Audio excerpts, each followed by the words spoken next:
So hello friends, कैसे हो आप सब। आई होप आप लोग अच्छे होंगे और स्वागत है आपका मेरी एक नई वीडियो में। तो इस ड्राइंग को हम 5 पार्ट में एक्सप्लेन करेंगे, जिसमें कि पहला पार्ट जो है हमारा ऑलरेडी शुरू हो गया है। तो पहला पार्ट है आउटलाइन। आउटलाइन को हमने 30% विजिबल रखना है, क्योंकि अगर हम ज़्यादा डार्क कर देंगे तो फिर बाद में इरेज करने में प्रॉब्लम आएगी, क्योंकि सेकंड पार्ट इरेज ही है हमारा। तो जितना लाइट आप रख सकते हो उतना लाइट रखने की कोशिश करना। और आप अगर बिगिनर हो तो आप ग्रिड मेथड का यूज़ करना। और अगर आपसे कोई मिस्टेक हो गई अभी तो आप उसको इरेज करके ठीक कर सकते हो, या फिर आप शेडिंग में उसको ठीक कर सकते हो। आपके पास 2 ऑप्शन है। मेरे हिसाब से तो आपको यहीं पे ठीक करना चाहिए, क्योंकि इसके बाद आप जो शेडिंग करोगे उसमें अगर ठीक करने की कोशिश करोगे तो आपका वर्क जो है ख़राब हो सकता है।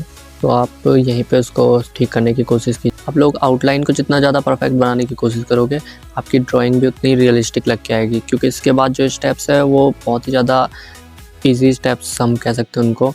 तो आउटलाइन ही सबसे मेन पार्ट होता है, जिससे कि आपकी ड्राइंग जो है वो डिसाइड होती है कि रियलिस्टिक की हो जाएगी या फिर नहीं। सो मेक श्योर कि आप आउटलाइन जितना परफेक्ट बना सकते हो उतना परफेक्ट बनाओ। तो आपको ज़्यादा ही डार्क आउटलाइन नहीं बनानी है, क्योंकि अगर जितना ज़्यादा डार्क बनाओगे उतना ज़्यादा आपको इरेज करने में प्रॉब्लम आएगी। तो आप लोगों को बहुत ज़्यादा ही लाइट प्रेशर का यूज़ करना है, बहुत ज़्यादा मतलब आपके लिए विजिबल हो, बस उतना ही प्रेशर रखना। तो हमारा जो ये आउटलाइन है वो अभी कंप्लीट हो चुका है। तो सेकंड स्टेप है हमारा आउटलाइन को इरेज करना, यानी इरेज। तो आउटलाइन जो है वो आपके लिए विजिबल हो, बस उतना ही इरेज करना। क्योंकि एज अ बिगिनर हम सबसे बड़ी गलती यही करते हैं कि हम लोग आउटलाइन को बहुत ज़्यादा ही डार्क रखते हो। मेरी आउटलाइन तो इरेज हो गई है।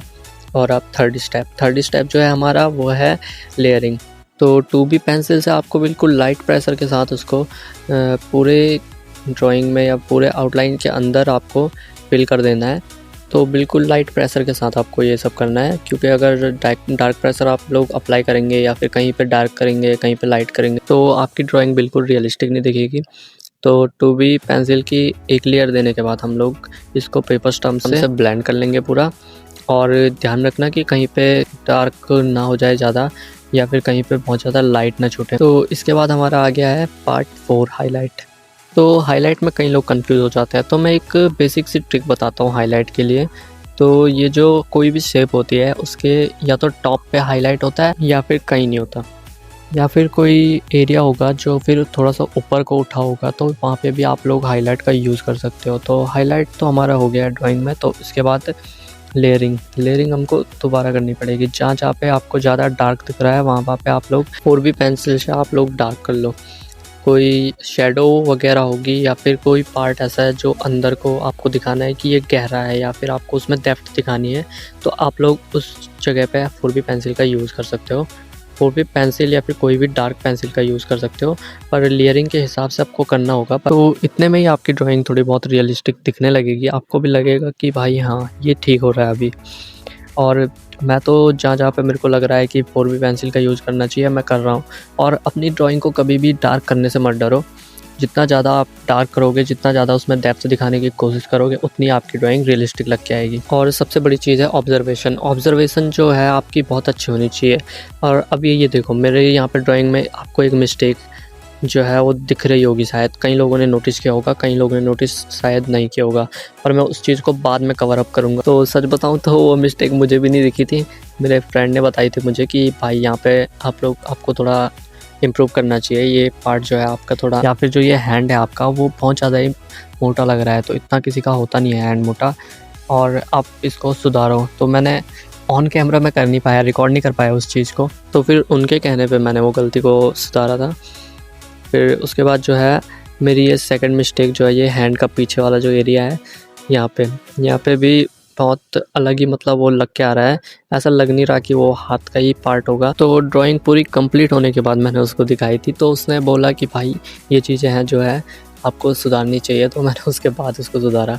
तो अभी पेपर स्टम्प से मैंने ब्लेंड कर दिया है, जो 4B पेंसिल का एक लेयर अप्लाई किया था। तो बिल्कुल अच्छे से आपको ब्लेंड करना है, क्योंकि इसमें बाद में बहुत ज़्यादा ही पैचेस दिखती है, या फिर आपको कोई मिस्टेक दिख रही होगी उसमें, तो आप लोग उसको भी आप सुधार सकते हो। तो उसके बाद आप लोग अपना ड्राइंग को जितना ज़्यादा डार्क करने की कोशिश कर सकते हो उतना ज़्यादा डार्क करो। और हाँ, सबसे बड़ी मिस्टेक ये है कि कई लोग करते हैं पूरी ड्राइंग को डार्क कर लेते हैं, पर ऐसा आप लोग को नहीं करना है। आप लोगों को जहाँ पे ज़्यादा डार्क दिख रहा है वहाँ पे बस वहीं पे डार्क करना है, और ऐसा नहीं है कि उसमें आप लोग डायरेक्ट अप्लाई कर दोगे 6B पेंसिल या 10B पेंसिल आप लोग डायरेक्ट अप्लाई करोगे, नहीं।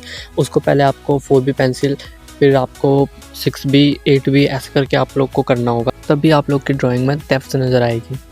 तो यहाँ पे देखो मैं भी अभी 6B पेंसिल का यूज़ कर रहा हूँ।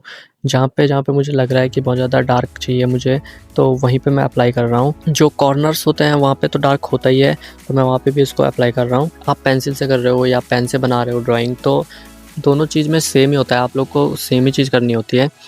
तो आप लोगों को सबसे बड़ी बात यह है कि मेजर करना आना चाहिए कि कहाँ पे कितना ज़्यादा डार्क चाहिए, कितना ज़्यादा लाइट चाहिए।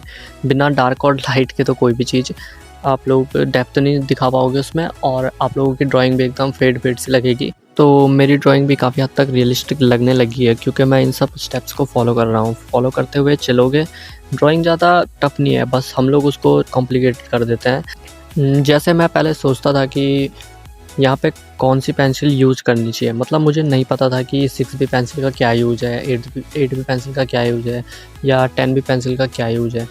बट ये है कि अभी थोड़ा बहुत इस चीज़ में मैं क्लियर कर रहा हूँ अपने डाउट्स, या फिर मैं किसी की यूट्यूब वीडियो देख के क्लियर कर लेता हूँ, या फिर मैं खुद से ही घर पे प्रैक्टिस करता हूँ बैठ के। पेन से ज़्यादातर मैं प्रैक्टिस करता हूँ, लेकिन उससे भी अंडरस्टैंडिंग ज़्यादा बिल्ड होती है। पेन से बेसिकली ये है कि एक बार अगर आप लोग मिस्टेक कर दो तो फिर पूरी आपकी ड्राइंग जो है ख़राब हो सकती है। तो मैं वही चीज़ ट्राई करने की कोशिश करता हूँ कि भाई मेरी ड्राइंग ख़राब ना हो। अगर मेरी ड्राइंग ख़राब होती है तो पूरा शुरू से ही शुरू करना पड़ता है। एक मेंटल कंडीशन बिल्ड हो जाती है कि भाई शुरू से कौन शुरू करे। उससे अच्छा ये है कि मैं और ज़्यादा इस चीज़ को अच्छा करने की कोशिश करूँगा। मेरी ड्राइंग स्किल उससे बहुत ज़्यादा इम्प्रूव होती है। मैं ज़्यादातर हाईलाइट के लिए नॉर्मल चीज़ें यूज़ करता हूँ, जैसे नॉर्मल इरेज़र हो गया, या फिर क्ले इरेज़र। क्ले इरेज़र बहुत ज़्यादा ही ठीक है, क्योंकि मैं उसका यूज हाईलाइट एरियाज़ के लिए करता हूँ, और कई बार वो मेरे बहुत ज़्यादा और काम भी आ जाता है, जैसे आउटलाइन को मिटाने के लिए, तो वो बहुत ज़्यादा ही सही यूज होता है। और जैसे पॉइंट वाले एरियाज़ होते हैं, कहीं पर बहुत छोटे-छोटे आपको हाईलाइट देनी है, तो आप लोग उसका यूज कर सकते हो। हाँ, और ड्राइंग एक ऐसी चीज़ है जिसमें आपको क्रिएटिव होना बहुत ज़रूरी है। मतलब आप लोग को क्रिएटिविटी आपकी दिखानी पड़ेगी इस चीज़ में। सो बी क्रिएटिव फॉर ड्राइंग। तो कुछ हट के सोचो, कुछ ऐसा जो तुमसे बहुत ज़्यादा रिलेटेबल हो, या फिर कुछ ऐसा जो बस तुम फील करते हो, तो उस चीज़ को पेपर पे उतारने की कोशिश करो। तो अब आते हैं ड्राइंग के, और ड्राइंग को एक्सप्लेन करते हैं। तो आप लोगों को हाइलाइट्स देना बहुत ज़्यादा ज़रूरी है। हाइलाइट हो गया आपका, वो आपको फर्स्ट लेयर पे और आपकी जो लास्ट लेयर पे है उन दोनों में अप्लाई करना है हाइलाइट। बाकी बीच में उतना ज़्यादा ज़रूरी नहीं होता है हाइलाइट करना, और पर ब्लेंड करना बहुत ज़्यादा ज़रूरी है। हर एक लेयर के बाद आप लोग को ब्लेंड करना बहुत ज़्यादा ज़रूरी है। वैसे अगर आप लोग शेडिंग पे वर्क करोगे तो आपको ब्लेंड करने की उतनी ज़्यादा ज़रूरत नहीं पड़ेगी, क्योंकि पेंसिल के स्ट्रोक जो हमारे होते हैं, अगर हमारी शेडिंग अच्छी नहीं है तो वो स्ट्रोक्स हमारे दूर दूर बनेंगे, जो देखने में बिल्कुल भी अच्छे नहीं लगते हैं। तो उसको कवर अप करने के लिए हमको ब्लेंड करना बहुत ज़्यादा ज़रूरी हो जाता है। तो अब मैं ये जो लाइन खींच रहा हूँ वहाँ पे बेसिकली एक कट है, तो हाथ कटा हुआ है पूरा, मतलब उसको मैं खुद से सिल रहा हूँ। या तो जो आपके थॉट्स हैं, या फिर आपके जो आप लोग सोचते हो, उस चीज़ पर आप लोग ड्रॉ कर सकते हो। उस चीज़ को आप लोग पेपर पे उतारने की कोशिश करो। तो अभी भी देखो मैं थोड़ा सा यहाँ पे डार्क कर रहा हूँ, क्योंकि मुझे लगा है कि ये एरिया बहुत ज़्यादा ही डार्क है, तो मैं उसको डार्क किया। और इसके बाद मैं बना दूंगा यहाँ पे एक सुई धागा वाली सुई, जिससे कपड़े सिलते हैं, वही वाली। तो ये जो ड्राइंग है वो मैंने एक रेफरेंस से लिया है। ऐसा नहीं है कि मैं खुद से सोच के बना रहा हूँ, पर मैंने इसको एक रेफरेंस से लिया था। तो इंस्टा स्क्रॉल करते हुए मुझे ये इमेज मिली, मुझे लगा ये काफ़ी ज़्यादा रिलेटेबल है, तो मैंने इसको बनाया।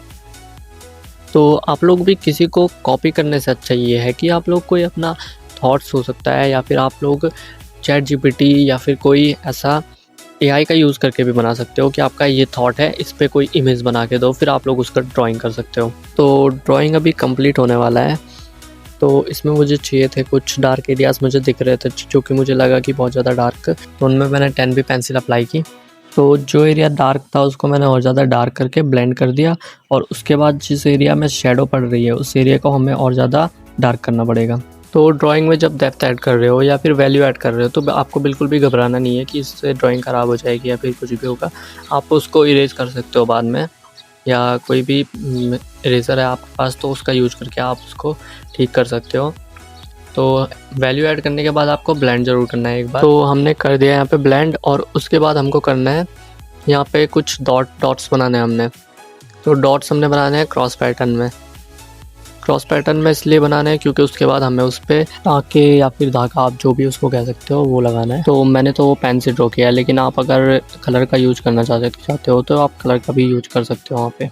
तो ये चीज़ आपने बनानी है क्रॉस पैटर्न में। तो मैंने किया है रेड पेन का यूज है, यहाँ पे आप ब्लैक पेन का यूज़ भी कर सकते हो। तो ये वाली क्लिप इस फॉर्मेट में इसलिए रखनी पड़ रही है क्योंकि मुझे शॉर्ट वीडियो भी रिकॉर्ड करनी थी, तो मैंने उसके लिए इस फॉर्मेट में रिकॉर्ड किया है पूरी वीडियो। तो आप लोग कमेंट करके ज़रूर बताना कि ये वीडियो आपको कैसी लगी, और अगर ये आपके लिए हेल्पफुल रही हो तो लाइक करना, कमेंट करना और सब्सक्राइब करना, और ये वीडियो ज़्यादा से ज़्यादा शेयर करना, अपने किसी आर्टिस्ट फ्रेंड को शेयर करना, या फिर आप अगर ड्रॉ करना चाहते हो तो आप भी कर सकते हो। आई होप ये वीडियो आपके लिए कुछ हेल्पफुल हो, और थैंक यू फॉर वॉचिंग। और मुझे कुछ इम्प्रूव करना है तो आप लोग मुझे बता सकते हो कि मुझे क्या इम्प्रूव करना चाहिए।